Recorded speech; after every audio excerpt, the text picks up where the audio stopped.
तो इस रोमांचक कहानी की शुरुआत होती है एक बोट को दिखाते हुए जो समुद्र में लगातार आगे बढ़ रही थी। ये सभी लोग अलग अलग आइलैंड पर जाकर वो यूनिक ट्रेजर ढूंढते जो सालों पहले पानी के अंदर दफन हो गए थे। लेकिन अगले दिन पता चला कि उस बोट के अंदर किसी एक मेंबर की मृत्यु हो गई है। कैगली नाम का एक आदमी जो उस शिप का लीडर था वो अपने साथियों के साथ वहाँ पर आता है और थॉमस नाम के दूसरे मेंबर को प्रे करने के लिए कहता है। थॉमस तो एक प्रीस्ट वाली फैमिली से बिलोंग करता था, इसीलिए उसे आत्मा की शांति के लिए प्रेयर आते हैं। थॉमस भी बहुत ज्यादा दुखी फील करता है क्योंकि ये मेंबर उसके दिल के करीब था, पर फिर भी जैसे तैसे उसने गॉड से प्रे करना स्टार्ट किया कि इसकी आत्मा को शांति दी जाए। उसने सभी को ये समझाते हुए कई सारे वर्ड्स कहे और आखिरकार उसके मंत्र खत्म होने के बाद वो सभी लोग उस आदमी को पानी में फेंक देते हैं क्योंकि फिलहाल उन्हें समुद्र के किनारे पहुंचने के लिए बहुत ज्यादा समय था। कैगली नाम का वो लीडर थॉमस पर सबसे ज्यादा भरोसा करता है क्योंकि थॉमस उसके बोट की जानवरों की सुरक्षा करने के साथ साथ उसे लाइफ के बारे में अच्छी सलाह भी देता है जिससे वो आगे अच्छा इंसान बने। हमें पता चला कि थॉमस एक आर्टिस्ट भी है जो लोगों का स्केच बहुत अच्छी तरीके से बना लेता है। फिलहाल तो वो वेनेकू नाम के एक मेंबर का स्केच बहुत अच्छी तरीके से बना रहा था। कैगली भी थॉमस की ये स्किल देखकर काफी इम्प्रेस हो जाता है। उसे नहीं लगा था कि वो इतना अच्छा स्केच कर लेता है। तब जाकर कैगली वेनेकू नाम के उस मेंबर के बारे में बता रहा था जिसका स्केच थॉमस बना रहा है। वो कहने लगा कि वेनेकू एक रॉयल फैमिली से बिलोंग करता है। इस फैमिली में जो राजा है उसका ही बेटा वेनेकू था, लेकिन अभी तक कैगली को पता नहीं चला है कि ये किस फैमिली से बिलोंग करता है और वेनेकू भी अपने बारे में कुछ खुलकर बताता नहीं। अब यहाँ पता चला कि उनकी बोट बहुत समय से पानी के अंदर है और कई ऐसे स्पॉट्स भी हैं जो छेद हो चुके हैं और पानी अंदर घुसता जा रहा है, तो उन्हें किनारे पर जाना होगा और कुछ लकड़ियां उस पर अप्लाई करनी होगी। इसलिए अब वो वेनेकू को कमांड संभालने के लिए कहता है, जिस पर वेनेकू बोट की डायरेक्शन को चेंज करने लगा था। लेकिन थोड़ी ही देर में उन्हें एक किनारा दिखाई देता है, यानी वेनेकू को एकदम अच्छी तरीके से अंदाजा था कि किनारा कहाँ है और वो विदाउट कंपास के उन्हें लेकर जा रहा था। ये बातें थॉमस को थोड़ी सी अजीब लगती हैं, पर फिर भी उनकी शिप पहले रिपेयर होनी चाहिए, इसीलिए जैसे तैसे सभी लोग किनारे पर उतर जाते हैं। एक थॉमस ही था जो अपने व्हाइट हॉर्स के ऊपर तैरते हुए आ रहा था, यानी थॉमस का स्टाइल ही एकदम अलग होता है। अब यहाँ कैगली और उसके कुछ मेंबर्स चारों तरफ फैल जाते हैं ताकि वो लकड़ियां जमा कर सके और उसी की मदद से अपनी बोट को ठीक करे। हमें तो अब उस किनारे पर थॉमस और वेनेकू एक साथ बैठे हुए दिखाई देते हैं। थॉमस ने तो वेनेकू से आखिरकार पूछ लिया कि तुम्हारे गले में जो दांत है वो आखिर किसका है। तब जाकर वेनेकू ने बताया कि ये किसी शार्क का दांत है और मुझे ये फैमिली की विरासत से मिला था। थॉमस ने तो उसके चेहरे पर बने निशान के बारे में भी पूछा। वेनेकू ज्यादा कुछ तो नहीं कहता, सिर्फ इतना बोलता है कि ये मेरे फादर और फैमिली की निशानी है जिसे मैं जिंदगी में कभी नहीं भूल सकता। अब सभी लोग अपनी छानबीन कर ही रहे थे और थॉमस जब अपने घोड़े के साथ आगे बढ़ा तभी अचानक उसे एक लेडी दिखाई देती है। उस लेडी का नाम रेंजेमी था जो फिलहाल डरी हुई थी। उसके हाथ में नुकीला चाकू होता है और वो धीरे धीरे थॉमस की तरफ बढ़ रही थी, पर थॉमस ने उसे बिल्कुल डराया नहीं। वो शांति से कहने लगा कि मेरे पास कोई हथियार नहीं है और मैं तुम्हें कोई नुकसान भी नहीं पहुंचाऊंगा। जब रेंजेमी को ये कंफर्म हो जाता है कि थॉमस से उसे खतरा नहीं है तो वो उसके घोड़े को जाकर पेट करने लगती है, पर थोड़ी ही देर के अंदर वहाँ कई और ट्राइब मेंबर्स आ जाते हैं जिसमें से एक रेंजेमी का हस्बैंड था। वो तो थॉमस को मारने के लिए आगे बढ़ रहे थे, लेकिन कैगली अपने साथियों के साथ वहाँ पहुँच गया। वो तो समझाने लगा कि हम तुम्हें नुकसान बिल्कुल नहीं पहुँचाने आए, इसलिए ये सारी चीजें शांति पूर्वक निपटानी है, ना कि झगड़ा करना है। कैगली ने रेंजेमी के हस्बैंड से ये भी कहा कि हमें कुछ लकड़ियां चाहिए अपने बोट को ठीक करने के लिए, पर वहीं रेंजेमी के हस्बैंड ने बताया कि मुझे इसके बदले ये घोड़ा चाहिए। अब वो सब घोड़ा तो नहीं दे सकते थे, इसीलिए एक एक्स उसे दे दिया गया। रेंजेमी का हस्बैंड इससे मान जाता है और वो वहाँ से दूर चले गए थे। अब थॉमस और कैगली के पास काफी सारी लकड़ियां मौजूद हैं, जिसे लेकर उनके सारे मेंबर्स उसे ठीक करने लगे, यानी अभी बोट को बनने में थोड़ा सा समय बचा हुआ है। तो थॉमस कैगली से कहता है कि हमें थोड़ी देर तक यहाँ रुकना चाहिए और एंजॉय करना चाहिए नेचर को। कैगली ने इसकी परमिशन तो दे दी होती है, लेकिन थॉमस को कहीं भी वेनेकू नहीं दिखाई दे रहा था। उसे लगा कि वो खाने पीने का इंतजाम कर रहा होगा। अब थॉमस अपने घोड़े पर बैठकर उस जगह को एक्सप्लोर कर रहा था। वहाँ की नेचुरल चीजें इतनी ज्यादा प्योर थीं कि उसकी नजरें हटती ही नहीं। फिलहाल थॉमस थोड़ा सा थक गया था, इसीलिए किनारे पर जाकर वहीं लेट जाता है। उसे लग रहा था कि ये पूरी जगह कितनी ज्यादा अच्छी है, लेकिन जब उसे इस जगह की डार्क रियलिटी पता चलेगी तो उसके पैरों तले जमीन खिसकने वाली है। थॉमस जब उस जगह पर आराम से सोया हुआ था तभी अचानक उसे किसी लेडी के चिल्लाने की आवाज आई। वो तुरंत ही अपने घोड़े को लेकर वहाँ पर भागता हुआ चला गया। पता चलता है कि उस जगह पर दो ट्राइब के बीच में झगड़े हो रहे हैं और वो एक दूसरे को मारने की कोशिश कर रहे थे। उनके पास नुकीले हथियार होते हैं जिससे वो किसी को भी जिंदा नहीं छोड़ते। चारों तरफ इतने ज्यादा कत्लेआम होते जा रहे थे कि कोई सोच भी नहीं सकता। और हमें अचानक दिखाया गया वेनेको, जो कि उसी ट्राइब के एक मेंबर का पार्ट होता है। यानी वो किसी रॉयल फैमिली से नहीं बल्कि इस आइलैंड पर मौजूद एक डोमिनेटिंग ट्राइब का मेंबर था। वो ट्राइब धीरे धीरे टेरिटरी को एक्वायर करती और पूरे आइलैंड को अपने कब्जे में करना चाहती थी। सामने जो भी आता वो उन्हें खत्म कर देते। थोड़ी ही देर में वेनेको के फादर, जो कि लीडर थे और उनका नाम अकाटा होता है, वो वहाँ पर अपने सैनिकों के साथ आ जाते हैं। उन्होंने तो सामने मौजूद जितने भी ट्राइब मेंबर्स थे आधे से ज्यादा को मार दिया और रेजिमी और उसके हस्बैंड के साथियों को पकड़ लिया जाता है। थॉमस जब उस जगह पहुंचा तो वो सभी को रोकने में बिजी हो गया। अकाटा के कहने पर उसके ट्राइब मेंबर्स एकदम स्टॉप तो हो जाते हैं, लेकिन अकाटा थॉमस से पूछने लगा कि तुम्हें क्या चाहिए। थॉमस जब आसपास देख रहा था तो उस दूसरे ट्राइब के मेंबर्स तो मर चुके होते हैं, सिर्फ रेजिमी और उसका हस्बैंड ही बचा हुआ था। तो थॉमस अकाटा से रिक्वेस्ट करता है कि तुम रेजिमी और उसके हस्बैंड को छोड़ दो। पता चला कि वहाँ पर कैगली आ चुका है और वो अकाटा से कहता है कि थॉमस को जाने दिया जाए। यानी कि अकाटा कैगली को पहले से जानता था और वो तो उसे धन्यवाद भी कहता है उसके बेटे वेनेको को ट्रेनिंग देने के लिए। दरअसल अकाटा ने जानबूझकर अपने बेटे वेनेको को इंसानों की दुनिया में भेजा था, जहाँ वो उनके तौर तरीके सीख पाए और ये भी देखे कि वो कौन से वेपन यूज करते हैं। लेकिन कैगली इन सारी चीजों के बदले थॉमस को जिंदा छोड़ने के लिए कहता है, पर थॉमस अड़ा हुआ था क्योंकि उसे रेजिमी और उसके हस्बैंड की जान बचानी थी। वो जब ये बातें बोलता है तो अकाटा गुस्से में सामने आ गया और वो कहने लगा कि इनकी जान के बदले तुम मुझे क्या ऑफर कर रहे हो। तब जाकर थॉमस ने अपने सबसे प्यारे साथी यानी उस व्हाइट हॉर्स को उन्हें दे दिया और उसके बदले उनकी जान छोड़ने के लिए कहा। पर अकाटा उससे भी ज्यादा चालाक था। उसने कहा कि तुम उस घोड़े के बदले सिर्फ एक ही जान बचा सकते हो, बाकी दूसरा मेरे हाथों मारा जाएगा। थॉमस अब काफी कंफ्यूजन में आ गया और वो समझ नहीं पाता कि वो रेजिमी और उसके हस्बैंड में से किससे बचाए। दोनों ही एक दूसरे के लिए इम्पोर्टेंट हैं। लेकिन आखिरकार उसने रेंजेमी को चुना। तुरंत ही अकाटा और उसके साथियों ने रेंजेमी के हस्बैंड को मार दिया होता है और रेंजेमी अब बहुत ज्यादा रो रही थी क्योंकि उसका पार्टनर मर चुका है। वो तो उस जगह से जाने के लिए राजी ही नहीं होती, जिस पर अकाटा गुस्से में कहता है कि तुम सब मेरी टेरिटरी से निकल जाओ, नहीं तो तुम सब भी मारे जाओगे। थॉमस, कैगली और बाकी सब रेंजेमी को अपने बोट पर लेकर आ जाते हैं जो ट्रेवल करने के लिए रेडी थी। रेंजेमी को एक सदमा सा लग गया था अपने हस्बैंड के मरने के बाद, पर थॉमस उसका अच्छी तरीके से ख्याल रखता है और नीचे लेके आकर उसे खाने पीने की चीजें देता है। उसने रेंजेमी से कह दिया कि तुम जितना टाइम चाहे यहाँ रह सकती हो, तुम्हारे पर कोई भी रिस्ट्रिक्शन नहीं लगाएगा। अब जैसे तैसे वो लोग ट्रैवल करते हुए एक दूसरे बंदरगाह तक पहुंच जाते हैं जहां थॉमस और बाकी सब व्यापार किया करते थे। हमें पता चला कि थॉमस एक दूसरे व्यापारी से मिल रहा है जो इस जगह की कई सारी यूनिक और ट्रेजर वाली चीजों पर देख रेख करता था। थॉमस की उससे कुछ बातचीत हुई, लेकिन वो टॉप सीक्रेट बातचीत होती है, इसीलिए कुछ बताया नहीं गया। अब थॉमस जब रेंजेमी के पास गया जिसे एक कमरे में रखा गया था, तो रेंजेमी अपने मरे हुए हस्बैंड के लिए प्रे कर रही थी। फिर थॉमस रेंजेमी को आराम करने के लिए बोलकर अपने एक साथी से मिलने चला गया जो चर्च में एक फादर का काम किया करता था। उस फादर ने तो थॉमस को आज के डिनर के लिए इनवाइट किया होता है। थॉमस ने उसे एक्सेप्ट कर लिया और जब वापस अपने कमरे की तरफ आता है तो वो देख पा रहा था कि रेंजेमी बहुत ज्यादा बीमार है, उसकी पूरी बॉडी गर्म पड़ चुकी है। अच्छी तरीके से चेक करने के बाद पता चला कि रेंजेमी के पीछे वाले हिस्से में चोट लगी है और अब थॉमस बिना कुछ सोचे समझे उसे ठीक करने लग जाता है एज अ बेटी की तरह। यानी थॉमस के अंदर बिल्कुल भी कड़वाहट नहीं होती कि ये एक ट्राइब मेंबर की बेटी है और बिल्कुल भी इंसानी प्रजाति से ज्यादा बिलोंग नहीं करती।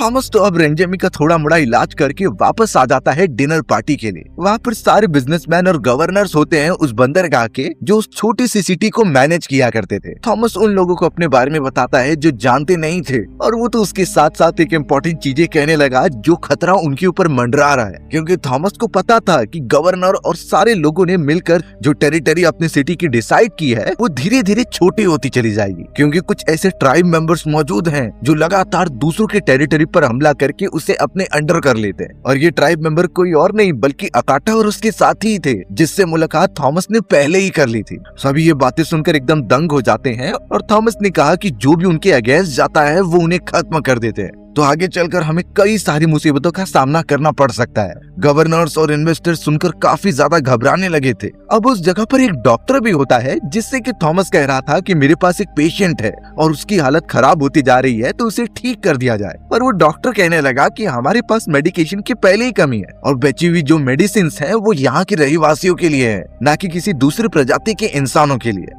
थॉमस इससे निराश हो जाता है और जब वो डिनर करके बाहर निकल रहा था तो उसे बेथ नाम की एक लेडी मिलती है। बेथ ने तो तुरंत ही उसे मिस हाथी नाम की एक लेडी के बारे में बताया, जिसके पास अच्छी वैदिक कलाएं थी और हो सकता है कि वो तुम्हारी पेशेंट को ठीक कर दे। थॉमस बेथ का शुक्रिया अदा कहकर सीधा मिस हाथी के पास चला गया। थॉमस ने जब बताया कि उसके पास रेंजेमी नाम की एक ट्राइब वाली लड़की है और उसे इलाज की बहुत ज्यादा जरूरत है, तो ट्राइब मेंबर का नाम सुनकर तो मिस हार्थी ने उसे इलाज करने से ही मना कर दिया। थॉमस तो कहने लगा कि वो भी तो एक इंसान है, भले ही वो इंसानी प्रजाति के बीच नहीं रहती। थॉमस अब निराश होकर जब वापस घर की तरफ आता है तो पता चला मिस हार्थी भी वहाँ पहुँच गई हैं, यानी वो रेंजेमी का इलाज करेंगी। अब मिस हार्थी को जितनी भी नॉलेज होती है वो उससे अप्लाई करके रेंजेमी को ठीक करने लगी। उसके कई सारे चोटों को ठीक करने के साथ साथ वो एक ऐसा सूप बना रही थी जिसे पीने के बाद हो सकता है रेंजेमी ठीक हो जाए। इन चीजों के बाद वो कुछ मंत्र भी पढ़ती है जो उसके फैमिली मेंबर्स ने उसे सिखाया था और लगता है कि ये सच में काम कर रहा है, क्योंकि रेंजेमी की हालत पहले से और ज्यादा अच्छी हो चुकी है। अब अगले दिन पता चला कि एक मेंबर वहाँ पर बहुत तेजी से बेल बजा रहा है, यानी कोई तो उनके टेरिटरी के अंदर घुस चुका है। थॉमस, मिस हार्थी और बाकी सब जब देखने के लिए आते हैं तो पता चला कुछ ट्राइब मेंबर्स यहाँ पर आ रहे हैं। उनकी पूरी टीम साथ में थी जो सिटीजन्स के लिए काफी खतरनाक हो सकती है, लेकिन पास आने के बाद पता चला कि ये सब रेंजेमी के फादर के लोग हैं जो वहाँ एक्चुअल में रेंजेमी को वापस लेने आए। रेंजेमी के फादर जो उस ट्राइब के लीडर हुआ करते थे वो अपनी बेटी को बुलाते हैं, पर तभी रेंजेमी गुस्से में कहने लगी कि मुझे वो मेंबर्स चाहिए जिन्होंने मेरे हस्बैंड को मारा, उनसे बदला लिए बगैर मैं वापस नहीं जाने वाली। अपनी बेटी का दिल रखने के लिए उसके फादर ने कुछ ऐसे मेंबर्स को पकड़ा होता है दूसरे ग्रुप के, जिन्हें वो जानबूझकर कल्प्रिट बना देता है और अब उन सभी को एक एक करके अपनी बेटी के सामने मारने लगा, जबकि एक्चुअल में रेंजेमी के हस्बैंड को मारने वाला तो कोई और ही था। अब उसके फादर यही चाहते थे कि रेंजेमी वापस लौट जाए, पर अब तुरंत ही मिस हार्थी ने ये बताया कि तुम्हारी बेटी बहुत ज्यादा बीमार थी और इसे ठीक करने का काम थॉमस और हमने ही किया है। वो अभी भी पूरी तरीके से ठीक नहीं हुई है, तो उसे यहीं रहने दिया जाए कुछ समय के लिए। उसने कई सारी ऐसी इंसानों की चीजें सीखी हैं जो वो वहाँ रहकर नहीं सीख सकती। अब ये सुनने के बाद रेंजेमी के फादर थोड़ा इम्प्रेस हो जाते हैं, क्योंकि उसकी बेटी अच्छी जगह पर थी, इसलिए वो कहते हैं कि जब तक वो पूरी तरीके से नॉर्मल नहीं हो जाती वो यहीं पर रहकर सीखेगी। और उन्होंने तो अपना बैरू नाम का एक आदमी उसके साथ रख दिया ताकि वो रेंजेमी की सुरक्षा करे। अब रेंजेमी के फादर उसे गुड बाय कह के अपने साथियों के साथ चले जाते हैं। रेंजेमी को तो बेरू का साथ मिल चुका था, पर अभी भी उसे कुछ डर सा लग रहा था। अब अगले दिन से वो लोग उस सिटी के अंदर रहना स्टार्ट कर देते हैं। हमें पता चला कि थॉमस उस जगह पर जीसस के बारे में कई सारी बातें लोगों को सिखा रहा है। वो तो चर्च में बुलाकर सभी को नई नई बातें बताता है जीसस और उनके धर्म के बारे में। पीछे की तरफ रेंजेमी और बेरू भी खड़े हुए थे जो ये सारी बातें सुनते हैं, लेकिन उन्हें कुछ समझ में नहीं आता, क्योंकि उन्होंने अपनी पूरी जिंदगी विदाउट धर्म की गुजारी है। यानी कि थॉमस का ये भी काम था कि वो चारों तरफ अपने जीसस के बारे में सभी को बताए। जैसे तैसे उसका पूरा वो सेशन खत्म होता है और सभी बाहर निकलकर थॉमस को शुक्रिया अदा कहते हैं। थॉमस तो सीधा चला गया रेंजेमी और बेरू के पास और उन्हें अपने सिटी के अंदर रहने की एक आइडेंटिटी प्रोवाइड करता है एक आदमी से जो वहाँ की हर एक लीगल चीजों को रजिस्टर किया करता था। वो आदमी पूछने लगा कि आखिर ये सब कहाँ से आए हैं। थॉमस सिंपली इतना कह देता है कि ये दूसरे आइलैंड के रहवासी हैं। वो थोड़ा शक तो खा रहा था, लेकिन बाद में रेंजेमी और बेरू को वहाँ रहने की परमिशन दे दी जाती है। रेंजेमी तो अब मिस हार्थी के साथ फॉरेस्ट में चली जाती है कुछ सब्जियां लाने के लिए, और जब मिस हार्थी गाना गा रही थी तो वो रेंजेमी के साथ डांस करने लगी।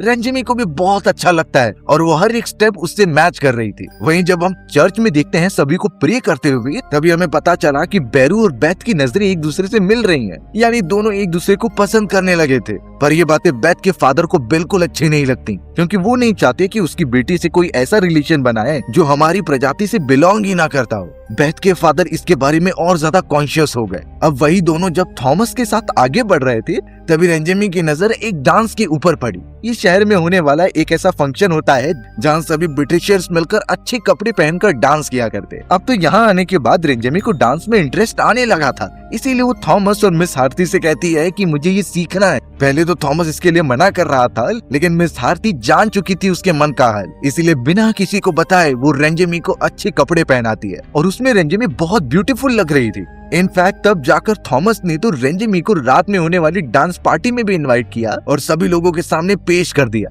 पर यही बात होती है कि सारे ब्रिटिशर्स उसे देखकर खुश तो नहीं हो रहे थे। वो नहीं चाहते कि कोई और कम्युनिटी के लोग उनके बीच में ज्वाइन हो जाए, और वैसे भी ब्रिटिश ट्राइब मेंबर को बहुत ही ज्यादा गरीब और निचले स्तर का मानते हैं। लेकिन इन चीजों को पीछे रखते हुए थॉमस रेंजेमी को अपनी बेटी की तरह ट्रीट करता है और उसके साथ अच्छी तरीके से डांस भी करने लगा था। वहीं दूसरी तरफ हमें पता चला कि बेरू और बेथ एक दूसरे से चुपके से मिलने लगे हैं और वो काफी क्लोज भी आ गए थे।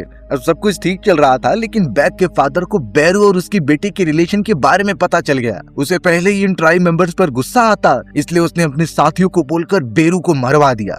थॉमस जैसे ही कमरे में जाता है तो उसे बेरू मरा पड़ा हुआ मिला। सभी एकदम शॉक हो गए और थॉमस तो बेथ के फादर के पास आकर पूछने लगा कि ये काम किसने किया है। कोई डायरेक्टली ओपन अप नहीं करता, सब एक दूसरे को ब्लेम करने लगे थे।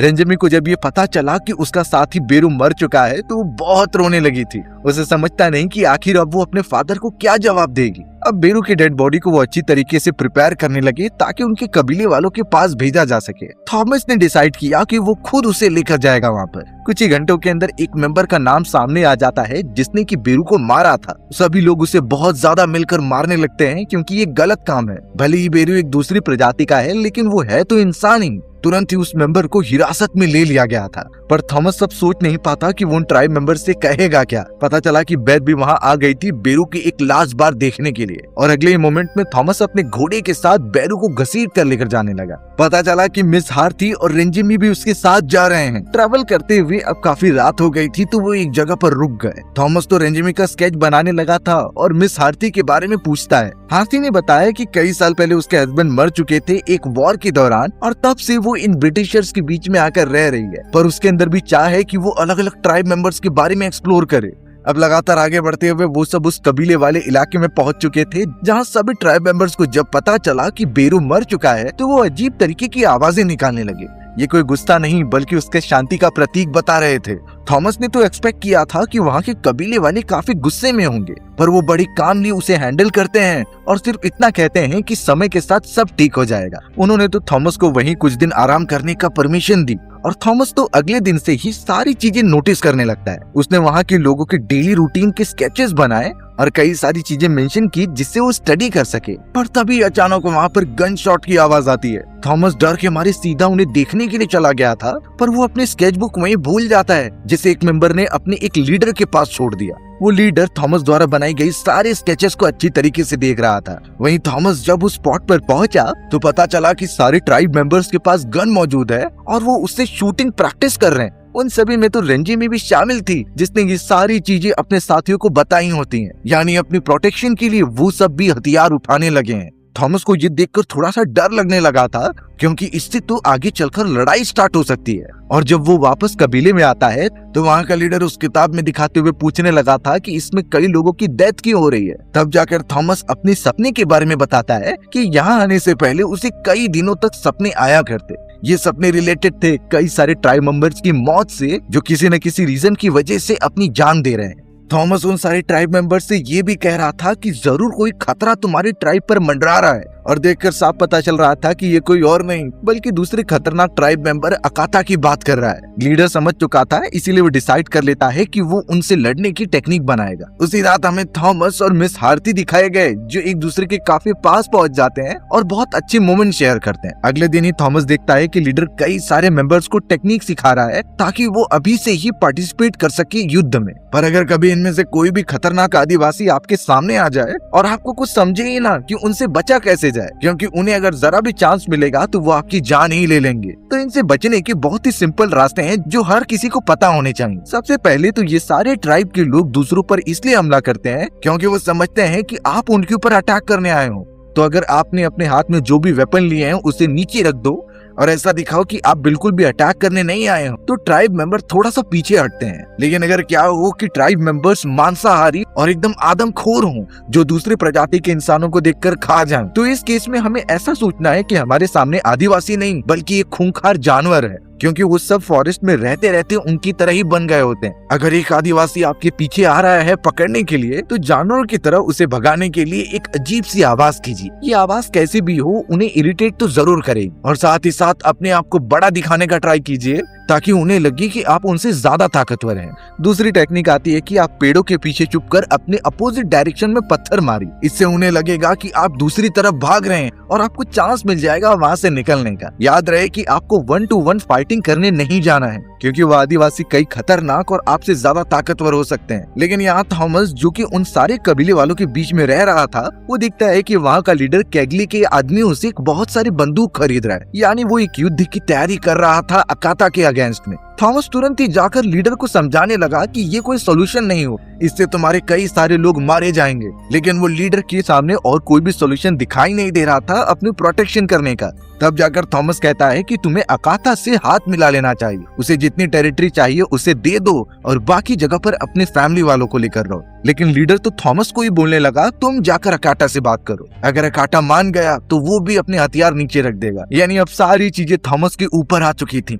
थॉमस सबसे पहले कैगली नाम के अपने साथी से मिलने जाता है और उसे कहता है कि तुम इन आदिवासियों को वेपन्स मत बेचो, क्योंकि ये सब एक समय बाद हम पर ही भारी पड़ जाएगा। लेकिन कैगली को इन बातों से बिल्कुल फर्क नहीं पड़ता, उसे सिर्फ प्रॉफिट होना चाहिए था, भले इससे वो कुछ भी करे। थॉमस समझ गया था कि कैगली से बात करके कुछ मतलब नहीं, तो वो अपनी बोट में अकाता के ट्राइब मेंबर्स के पास जाने लगा। पता चलता है कि रेंजिम भी उसी बोट के अंदर मौजूद थी और वो थॉमस को अपने कबीले के एक प्राचीन पशु की खाल देने आई होती है। उसने कहा कि तुम इसे अकाटा को ऑफर करना, जिससे वो थोड़ा खुश हो जाएगा। थॉमस को भी ये अच्छा लगता है और जल्द से जल्द वो अकाटा के पास पहुंचा और उससे वो भेंट देकर साफ कहने लगा कि हम सब हाथ मिला लेते हैं, हम जितना शांति बनाएंगे उतना ही गॉड हम पर कृपा करेंगे। पर ये बातें अकाटा की समझ में नहीं आती। वो तो थॉमस को साफ साफ मना कर देता है और कहता है कि हम अपनी टेरिटरी बढ़ाएंगे, जो भी सामने आएगा उसे खत्म कर देंगे। अगले दिन ही पता चला कि अकाटा अपनी पूरी सेना के साथ वहाँ पहुंच चुका है और सबसे पहले उसने कैगली को मार दी। ये इसलिए क्योंकि कैगली ने काफी ज्यादा दाम बढ़ा दिए थे उन वेपन्स के।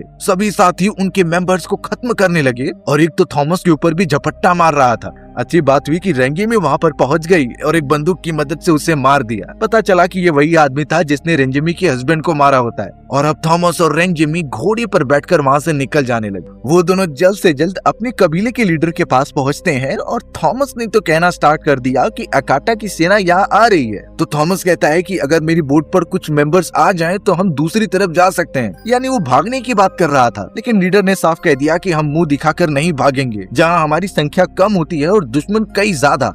पर हमने हार नहीं मानी और उनसे फाइट करते रह गए। पता चला कि मिस हार्ती भी इस जंग में उनका साथ दे रही है, जिस पर थॉमस समझ गया कि हमें फाइट करनी होगी। कुछ ही घंटों के अंदर अकाटा की कई सारी सेनाएं वहां पहुंच चुकी थी नाव के अंदर। उन्होंने तो कैगली की शिप से कई सारे तोप फायर किए उनके ऊपर और अब देखते ही देखते वहां पर कई सारी जंग होने लगी थी। दोनों ट्राइब मेंबर्स एक दूसरे को खत्म करने की कोशिश करते हैं और यही पता चला कि अकाटा की सेना बहुत ज्यादा है, वो सब भारी पड़ रहे थे। मिस हार्थी को बहुत ज्यादा चोट लग जाती है इस दौरान। थॉमस तो उसे ठीक करने की कोशिश करता है और इसका ब्लेम खुद पर डालता है। वो भी अब गुस्से में अपने दुश्मनों को मारने चला गया था। लेकिन थॉमस जिस ट्राइब में होता है वो बहुत ही ज्यादा बहादुर थे। उन्होंने अपनी अंतिम सांस तक काफी ज्यादा लड़ाई की और अपने दुश्मन की संख्या कम करते रह गए। एंड में ये पता चला कि अकाटा की सेना कमजोर पड़ने लगी है। धीरे धीरे उनमें से सब मर जाते हैं और अब सिर्फ अकाटा ही बचा हुआ था। उसने अपनी हार एक्सेप्ट कर ली और अब दूसरे ट्राइब का लीडर उसे जान से मार देता है। यानी कि उन लोगों के ट्राइब ने बहुत अच्छा काम किया है इन सारी चीजों को हराकर। अकाटा के बेटे को एक चांस दिया गया ताकि वो उनके ट्राइब में आकर शामिल हो जाए और वो करता भी वैसा ही है। आगे चलकर ट्राइब के लोगों ने ब्रिटिशर से हाथ मिला लिया और बिजनेस में काफी आगे बढ़ने लगे। हमारी भी कहानी यही इसी तरीके से खत्म हो जाती है। सो व्यूअर्स, अगर आपको मेरा नरेशन 1% भी अच्छा लगा होगा ना तो वीडियो को लाइक एंड चैनल को सब्सक्राइब जरूर कर देना। मिलते हैं इसी तरीके की मजेदार वीडियोस में, तब तक के लिए बाय बाय।